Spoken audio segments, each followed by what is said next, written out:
caractère social. Avec impact, la société minière Tenke-Fungurume Mining a marqué son passage à la 9e édition de l'Expo Béton 2025, ouvert à Lubumbashi par le président de la République, Félix-Antoine Tshisekedi Tshilombo, le 16 avril dernier et clôturé par la première ministre Judith Suminwa Tuluka le 19 avril sous les thèmes « Les corridors sud de la RDC SADC »,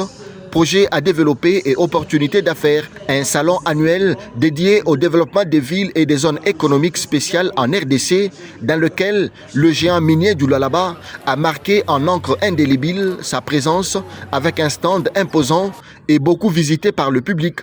Une opportunité idéale pour TFM de présenter ses initiatives en matière d'infrastructure, d'innovation technologique et de responsabilité sociétale.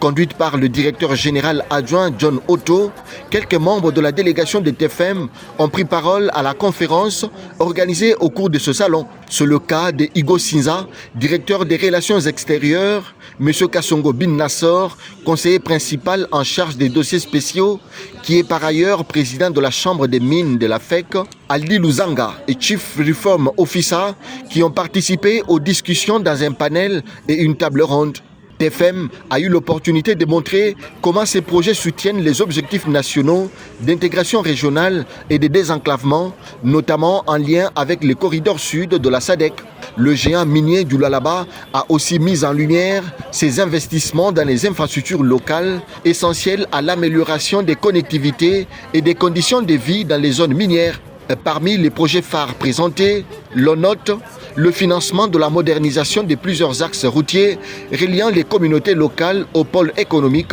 le soutien des projets d'électrification des cités environnantes,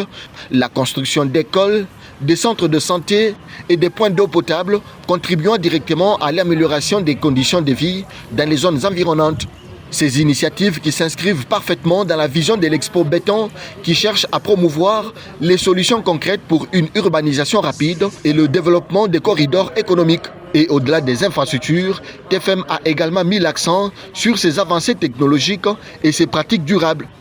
Au dernier jour de l'Expo Béton, le stand de TFM a eu le privilège de recevoir d'abord la visite de la première ministre Judith Suminwa Tuluka, qui a reçu un présent des dirigeants de cette entreprise, puis le gouverneur du Tanganyika, Christian Kitungwa Muteba, et enfin l'organisateur de ce salon, les sénateurs Jean Bamanissa Saïdi.